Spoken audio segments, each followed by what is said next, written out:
आपको एक बार फिर खुशामदीद कहते हैं। प्रोग्राम मेरा पाकिस्तान आपकी खिदमत में पेश किया जा रहा है। बरतानिया व यूरोप में मुकीम पाकिस्तानी कश्मीरी कम्युनिटी की आवाज़ लंदन स्टूडियो से लाइव प्रोग्राम आज पेश कर रहे हैं। लॉर्ड नज़ीर साहब को अभी हमने टेलीफोन लाइन पे लिया। जर्नलिस्ट कॉलमिस्ट इनाम जो हमारे साथ यूक्रेन से टेलीफोन लाइन पे थे, उनका तज़ियात आपने सुने।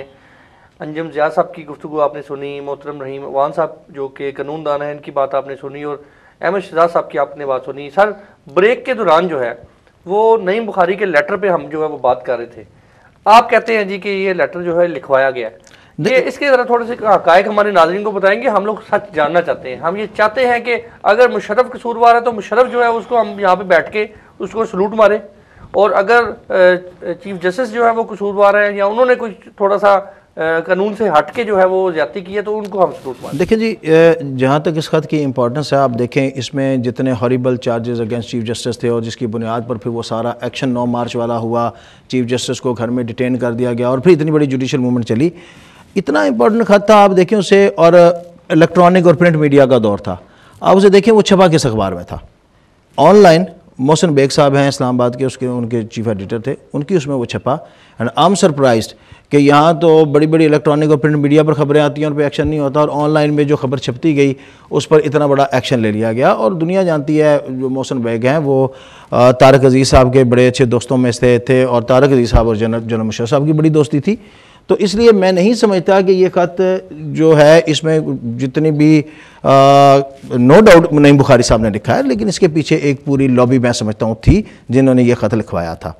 क्योंकि अगर ये इतना इंपॉर्टेंट होता तो ये बाकी आज़ाद मीडिया का दौर था, बाकी अखबारों में छप जाता। जो मेरा कंसर्न, लिखवाने की वजह क्या थी सर? क्यों ये वबाले जान बन गए थे चीफ जस्टिस जो है मुशर्रफ साहब के लिए, और इन्होंने इससे क्यों जान छुड़वानी चाहिए? देखिए जो रिपोर्टें या जो जवेद चौधरी का कॉलम जो है वो बताता है, या दीगर तजियानकार जो है वो कहते हैं जी कि बुनियादी वजह जो है वो नजायज़ सिक्योरिटी, नजायज़ प्रोटोकॉल। इस्लामाबाद मोटरवे से जब वो निकलते थे, इस्लामाबाद अपने घर से जब वो निकलते थे एयरपोर्ट पे जाना, मोटरवे पे जाना, तो जो सिक्योरिटी है वो ये कहती थी कि आज़म 1। अब आज़म 1 जो है वो वज़ीर आज़म का प्रोटोकॉल होता है। मैसेज जो है वो ये दिया जाता था कि ये आज़म 1। अब ये चीफ जस्टिस के लिए नहीं है, उस वक्त के जो थे, ये उनकी फैमिली बाहर निकलती थी, तो उनके लिए आज़म 1 जो है प्रोटोकॉल। आप बड़े बड़े साफियों का नाम ले रहे हैं, ये सारे जुडिशल मूवमेंट के दौरान खड़े कहाँ थे?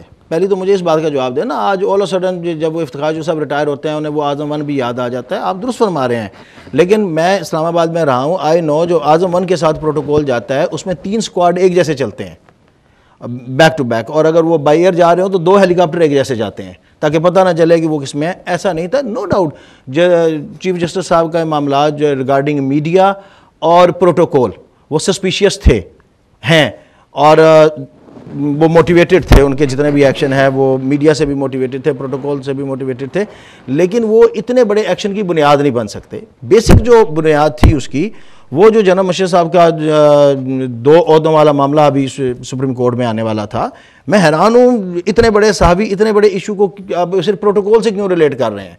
वो जो 2 ओहदों वाला मामला था सुप्रीम कोर्ट में आने वाला था, और फिर प्रेसिडेंशियल इलेक्शन वाला मामला था, और आप देखें उसी प्रेसिडेंशियल इलेक्शन वाले मामले पर फिर जाके 3 नवंबर का इक़दाम दोबारा होता है। तो ये वो बड़े वजहाती। एक ये भी इल्ज़ाम है कि इकोनॉमी क्लास की टिकट होती थी और उसमें ज़बरदस्ती जो है वो बिजनेस और क्लब क्लास में जो सफ़र करना वो पसंद करते थे, और ये जानबूझ के वो किया जाता। और इसके अलावा एक और भी इल्ज़ाम है कि सदर पाकिस्तान और वज़ीर आज़म पाकिस्तान जो है उनकी गाड़ी कई ऐसे मौके जो हैं वो जहाज़ के बाहर नहीं रुकी या नहीं गई। इनकी गाड़ी जो है वो एयरपोर्ट के अंदर जाकर जहाज़ के बिल्कुल बाहर जो है वो जाके रुकती होती थी, और ये ज़्यादा चलना पसंद नहीं फरमाते थे। इस बारे में कोई देखिए, मुझे इस सिलसिले में कोई इन्फॉर्मेशन नहीं, लेकिन मैंने पहले आपकी इस बात से एग्री कर लिया कि नो डाउट मीडिया और प्रोटोकॉल वो एक कमज़ोरी रही है, लेकिन वो इतने बड़े जो मुल्क के अंदर सियासी एक्शन थे और कॉन्स्टिट्यूशनल एक्शन थे वो उनकी बुनियाद नहीं थी। उनके पीछे मैंने कहा वो उस वक्त जनरल मुशर्रफ साहब की डबल वर्दी वाला मामला था, प्रेसिडेंशियल इलेक्शन वाला मामला था। मेरा जो कंसर्न है वो है सुओ मोटो के इख्तियारात हैं सुप्रीम कोर्ट के पास, उसे अब आप चैलेंज तो नहीं कर सकते। हाँ, वो उसको जिस तरह एक्सपेंशन की गई है उसे रीडिफाइन करने की ज़रूरत है, और जो असल इशू है वो suo motu by the high courts है। हाई कोर्ट्स जिस तरह सुओ मोटो लेती रही हैं, अब उसमें जस्टिस ख्वाजा शरीफ साहब लेते रहे हैं, उस पर चीफ जस्टिस साहब की खामोशी जो है वो गलत थी।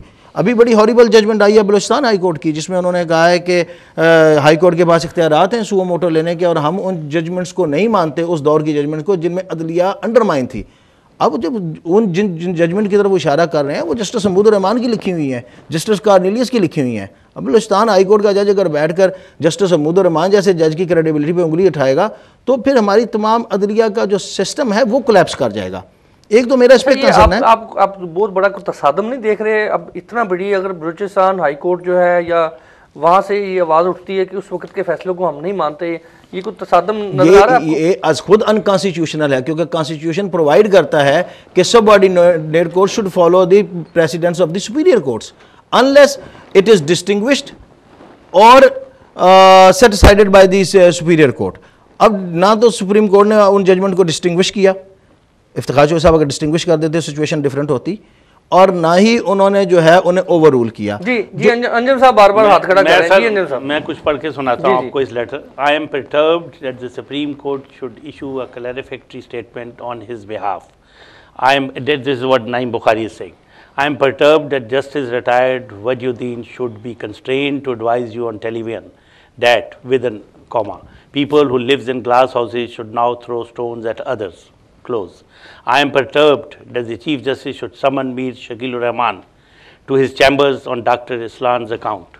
Then he further says, I am appalled that you announced decision in court. It's an allegation against Chief Justice, while in the written judgment an opposite conclusion is recorded. So this is what Chief Justice says. कि इस पे कोई action ही नहीं, इतना बड़ा allegation chief justice पे लगाया है। एक he is an officer of the court. Naeem Bukhari is an officer of the court. He is an advocate, solicitor. इतना बड़ा एलिगेशन इसमें लगाया है, तो यहाँ तो नईम बुखारी के खिलाफ एक्शन हो जाता कि एक जज चीफ जस्टिस अनाउंस कुछ करता है डिसीजन और बाद में जब लिखवाता है तो फ़र्क जजमेंट होती है। तो जिस मुल्क का ये हाल हो उधर इंसाफ की तवक्को किधर ढूंढते हैं शहजाद साहब या हमारे ताहिरुल कादरी साहब या आप हक साहब कहाँ ढूंढते हैं? हक तो नज़र नहीं आता। यहाँ ये लेटर झूठा है, ये पड़ा हुआ है, गूगल पे भी है, सारी जगह पे है। नईम बुखारी अगर नहीं ऑन करता तो वापस ले लेता कि हमें पता तो चले कि सही बात क्या है। जी सर, क्या कहेंगे इस बारे में?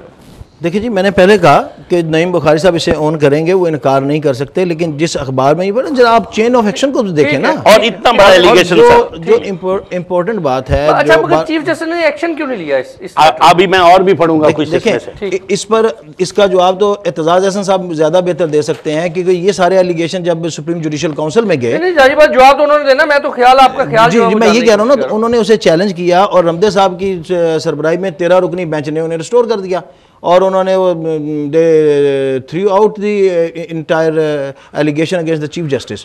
तो अब सुप्रीम कोर्ट की वो 13 रुकनी बेंच की जजमेंट है, जिसके बाद क्या किया जा सकता है। असल चीज़ जो देखने वाली है, एक चीज़ जो मैं समझता हूँ कि बड़ा क्लियर करने वाला, और मैं हैरान हूँ उस पर अभी तक कोई नहीं बोला, क्योंकि ये हमारे जो ड्यूल नेशनल भाई हैं जिनके पास ड्यूल नेशनलिटी है उनके हवाले से है। इस केस को मेरे ख्याल में बड़ा मिस इंटरप्रेट किया जा रहा है, क्योंकि मैं नहीं समझता कि चीफ जस्टिस ने कोई ड्यूल नेशनल जो हमारे भाई हैं, लॉर्ड नज़ीर साहब ने भी कहा, उनकी कोई उन्हें ह्यूमिलेट किया। बेसिकली प्रॉब्लम यह है कि ये कॉन्स्टिट्यूशनल प्रोविज़न थी, ये 73 का आइन जो भुट्टो साहब ने बनाया ये उसके अंदर था, उन्होंने सिर्फ ये कैसे इंप्लीमेंट किया, ये पार्लियामेंट की जिम्मेदारी थी। जो आइन में ये लिखा हुआ है? जी लिखा हुआ है। क्या लिखा हुआ है आइन में? ये लिखा हुआ है कि ड्यूल नेशनल जो है वो मेंबर ऑफ द पार्लियामेंट नहीं हो सकता। और सर आइन में क्या ये लिखा हुआ है कि आप लोग अपने वतन के साथ, आप पाकिस्तान के साथ मुहब्बत वतन ही नहीं है? ये चीफ जस्टिस ने फरमाया था, अल्लाह जनाब चीफ जस्टिस साहब ने। देखें, मैं तो उसकी बात करूंगा ना जी जो इन राइटिंग आई है। ड्यूल नेशनलिटी की तो बात ही नहीं हो रही जी। कॉलर उनसे बात करते हैं जी। अस्सलाम वालेकुम। हेलो जी, अस्सलाम वालेकुम जी। कौन साहब है जी, कहाँ से बात करें? जी मैं मिसेस भट्ट लंदन से बात कर रही हूँ। क्या फरमाइएगा? मैं अपने मेहमानों को भी सलाम कहती हूँ। मैं आपसे ये सवाल एक पूछना चाहती हूँ कि अब चीफ जस्टिस के जाने के बाद ये सारे सवाल क्यों उठ रहे हैं? क्या जब वो अपनी प्रैक्टिस, जब वो अपनी जॉब पे थे तो कोई उनसे पूछने वाला नहीं था? डर था कि कोर्ट कोई भी हमारे खिलाफ फैसला कर लेगी, लेकिन सच्चाई तो होती ना।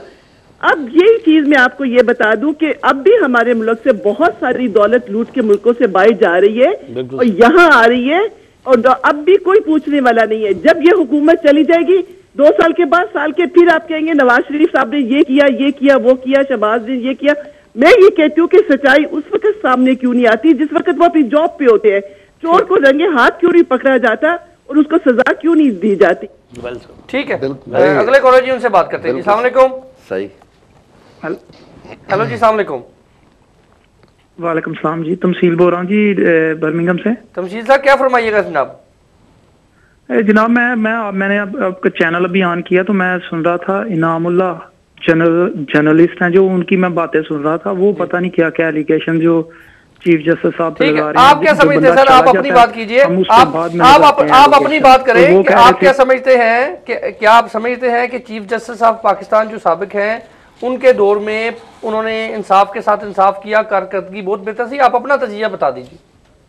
उन्होंने बहुत अच्छा किया जी, बहुत अच्छा काम किया, लोगों को काफी इंसाफ मिला। लेकिन जो बातें हुई हैं जी, चीफ जस्टिस साहब आते हैं, दहशतगर्दों को छोड़ के चले जाते हैं। ये तो हमारे पार्लियामेंटेरियन को चाहिए ना, कोई ऐसा लॉ बनाए जिसको चीफ जस्टिस और दूसरे जो जजेस हैं वो फॉलो करे। चीफ जस्टिस से जो आप आइन को फॉलो करना है ना, चीफ जस्टिस ने खुद तो नहीं ना सजा को दे देनी, ये बंदा इसके कोई एविडेंस है। ये तो पार्लियामेंटेरियन की जिम्मेदारी है ना कि वो लॉज ऐसे बनाए ताकि जो दहशतगर्द हैं अच्छा, मगर ये पार्लियामेंट में कोई ऐसा कानून है कि दहशतगर्दों जो है वो उनको छोड़ दिया जाए, या पार्लियामेंट जो है वो उसने कोई ऐसा आइन बनाया हुआ, कोई ऐसी शिक है जिसमें दहशतगर्दों को गिरफ्तार किया जाए और उसको छोड़ दिया जाए? मेरा मतलब है जी जब एविडेंस ही, जब पार्लियामेंट वालों ने बोला जी एविडेंस ही नहीं, जो एक सिक्योरिटी इदारे हैं, जो पुलिस वाले हैं, उनकी एविडेंस कोई नहीं मिलनी, वो उनकी जो कुछ वो प्रोवाइड करती हैं वो एविडेंस शामिल नहीं होगी, तो चीफ जस्टिस ने क्या करना है यहाँ पे? ये तो पार्लियामेंटेरियन की जिम्मेदारी है ना कि लॉज बनाए इस तरफ से, जैसे इंग्लैंड में है। ठीक है, बिल्कुल ठीक है जी, बहुत बहुत शुक्रिया, आपका मैसेज हम तक पहुंचा, ये बड़ी अच्छी अहम बात की आपने। अगले कॉलर से बात करते हैं। जी अस्सलाम वालेकुम। हेलो जी, अस्सलाम वालेकुम जी। कौन साहब कहाँ से? जी आवाज आ रही है? जी आ रही है सर। कौन साहब कहाँ से बात कर रहे हैं? अता साहब, आपको, आपके मेहमानों को और आपके व्यूअर्स का दाबर अस्सलाम। नज़ाकत हुसैन शाह वॉकिंग से अर्ज कर रहा है। मैं चीफ जस्टिस साहब के हवाले से तफसीलन आपके चैनल पर कह चुका हूं, मगर एक और कमेंट करना चाहता हूं। चीफ जस्टिस साहब मेरे ख्याल में कौम के साथ एक मजाक थे, और जैसे कुछ उन्होंने फैसले किए, जैसा कि लॉ नजीर साहब ने ड्यूल नेशनैलिटी के हवाले से बात की है, चीफ जस्टिस साहब ने ताहिर उल कादरी साहब को कहा कि आप ड्यूल नेशनल हैं। ये मजाक नहीं है। एक तरफ आप उनको ड्यूल नेशनल कहते हैं, दूसरी तरफ आपकी गवर्नमेंट उनके साथ नेगोशिएशन कर रही है। भाई, आप ड्यूल नेशनल के साथ नेगोशिएशन करते हैं। दूसरी बात, ड्यूल नेशनल चीफ जस्टिस साहब से ज्यादा मौके वतन होते हैं। उनमें जनाब डॉक्टर कदीर खान है, जिन्होंने वो भी ड्यूल नेशनल थे, जिन्होंने पाकिस्तान को न्यूक्लियर दिया। ड्यूल नेशनल है वो सजाद करीम, जो यूरोपियन पार्लियामेंट में बैठे हुए हैं, जिन्होंने पाकिस्तान की तिजारत में इजाफा करने के लिए दिन रात मेहनत करके तो आपको रिजल्ट दिया। हम जो ड्यूल नेशनल है, हमारी वजह से तो इनको प्रोटोकॉल मिल रहा, इनको ये गाड़ियां मिल रही हैं। जो कुछ हम पाकिस्तान के लिए करते हैं, इनको तो हमारा मशकूर होना चाहिए। तीसरी बात यह है कि ये मुशर्रफ साहब के हवाले से भी बात हो रही है। एक बात में एक सवाल आपके मेहमानों से पूछना चाहता हूं, और मैं कमेंट भी करना चाहता हूं। कमेंट ये है कि नेवर फौजी कभी अलाउ नहीं करेंगे मुशर्रफ साहब को ट्रायल करने के लिए। नवाज शरीफ साहब को बोल जाए, उनका मैंडेटा है उनके साथ। अगर कोई और जनरल यही जैसा वज़ीर आज़म आ जाता है पाकिस्तान में, क्या फौज उसे अलाउड करेगी कि आप कैरी ऑन करो? अगर पाकिस्तान को खतरात हैं या पाकिस्तान टूटने की तरफ जाता, तो क्या फौज अलाउ करेगी कि हम आर्टिकल 6 को देखते रहेंगे, एक्शन नहीं लेंगे? ये सब मुशर्रफ साहब को ह्यूमिलिएट करने के लिए किया जा रहा है। फौज कभी भी नहीं इजाजत देगी। बिल्कुल ठीक है जी, बिल्कुल ठीक है सर, आपका मैसेज हम तक पहुंच चुका है, बहुत बहुत शुक्रिया। अगले कॉलर से बात करते हैं। जी अस्सलाम वालेकुम। हेलो जी, अस्सलाम वालेकुम। हेलो जी साहब। हेलो, अस्सलाम वालेकुम। जी वालेकुम जी। हेलो जी सर, अपने टेलीविजन की आवाज को बंद करें, आप बेहतर तरीके से गुफ्तगू कर सकते हैं। आज के टॉपिक पे क्या? नहीं, मैं टेलीविजन की आवाज बंद कर दी है जी, क्या फरमाएंगे? सर, मैं एक बात करना चाहता हूँ। हेलो जी। ये अभी नईम बुखारी एडवोकेट का वो जिक्र है, मैं आई नो हिम पर्सनली। वो उनकी एक्स वाइफ थी ताहिरा सैयद, और उनकी मदर इन लॉ थी वो मलका पुखराज, बड़ी पुराने जमाने की सिंगर भी थी। तो ये एक बड़ी तरह वो कॉम्प्लिकेटेड स्टोरी है, तो मैं उसका जिक्र नहीं करना चाहता, वो काफी स्कैंडलस है। तो वो मैंने किताबों में पढ़ा है उसके बारे में। तो वो फिर मामला जरा कुछ तो ज्यादा। कहना क्या है सर आपने फिर टॉपिक पे?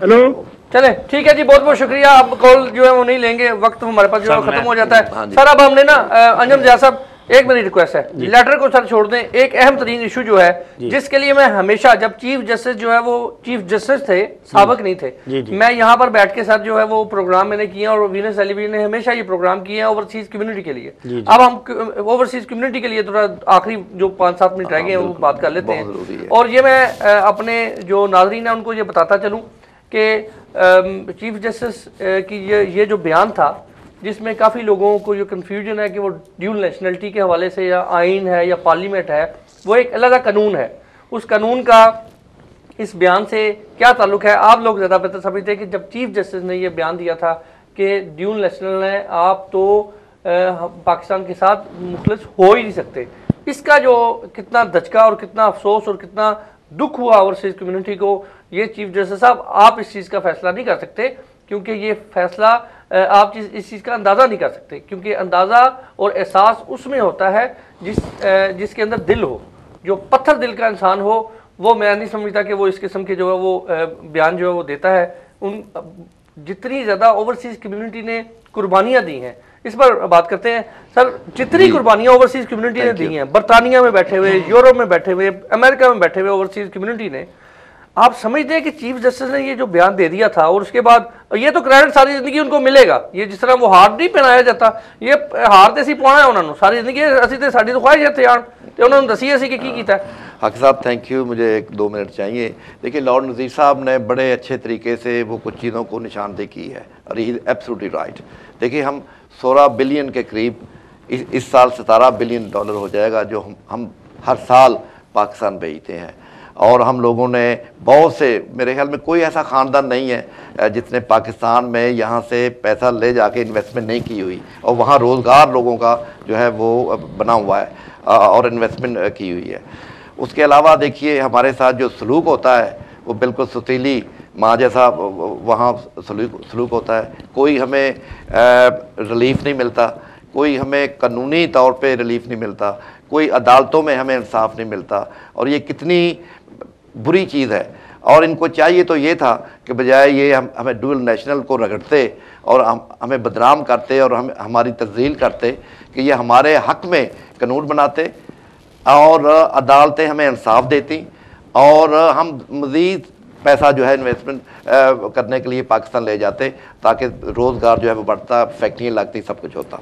अभी देखिए इनको जो सो मोटो एक्शन लेना था वो ये सबसे पहली बात तो ये थी कि जो कब्जा ग्रुप बने हुए हैं ओवरसीज पाकिस्तानियों को टारगेट करके वो बैठ जाते हैं और प्रॉपर्टियों पे कब्जा कर लेते हैं। एक तो ये था वो लेते सुमोटो तो अखबार की फोटो किने छापनी थी, बिल्कुल सही है। और दूसरा ये था, देखिए यहाँ हमारे बच्चे यहाँ इलीगल इमिग्रेंट के नाम से, स्टूडेंट जो है पाकिस्तानी उनके नाम से वो पकड़े जाते हैं और रातों रात यहाँ इनका गवर्नमेंट का, इस गवर्नमेंट से, ब्रिटिश गवर्नमेंट से एक एग्रीमेंट है कि वो रातों रात ट्रैवल डॉक्यूमेंट बना के देते हैं ताकि उनको बगैर कोर्ट में अपील होने से पहले उनको रिमूव कर दिया जाता है। 30 सेकंड में ये बताएं, 30 सेकंड में ये बताएं कि हम लोग जो हैं इसी तरह रहेंगे या अभी जो आने वाले चीफ जस्टिस हैं उनसे हमें बहुत ज़्यादा कोई उम्मीदें वाबस्ता है?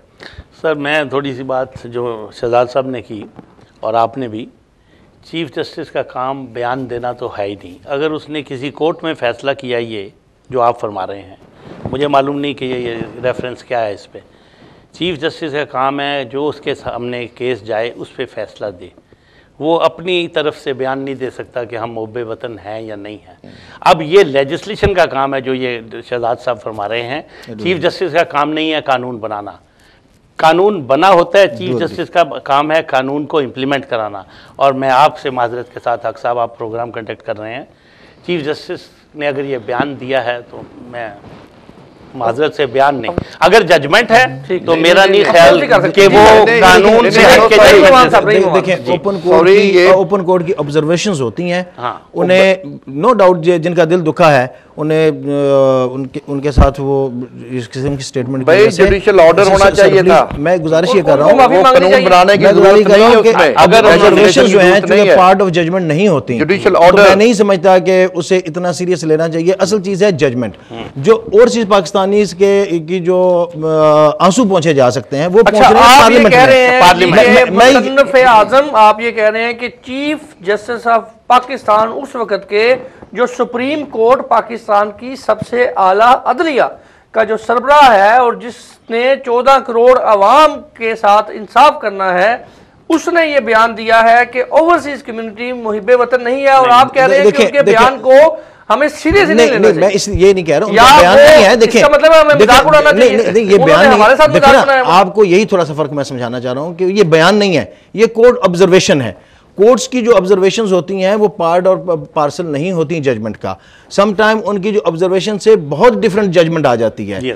असल चीज जो है वो ये है कि लेजिस्लेशन करनी है, पार्लियामेंट करे ड्यूल नेशनल की मेंबरशिप के हवाले से भी और ये रिपोर्ट वाले से भी। देखिए प्लीज, देखिए ये जो ये कंफ्यूज कर रहे हैं, जो लेजिस्लेशन है ड्यूल नेशनल के हवाले से वो ठीक है, कानून बनना चाहिए, लेकिन जो मुकदमात की मैं बात कर रहा हूँ, जो लोग फंसे हुए हैं हमारे, इसमें जुडिशियल ऑर्डर की जरूरत थी।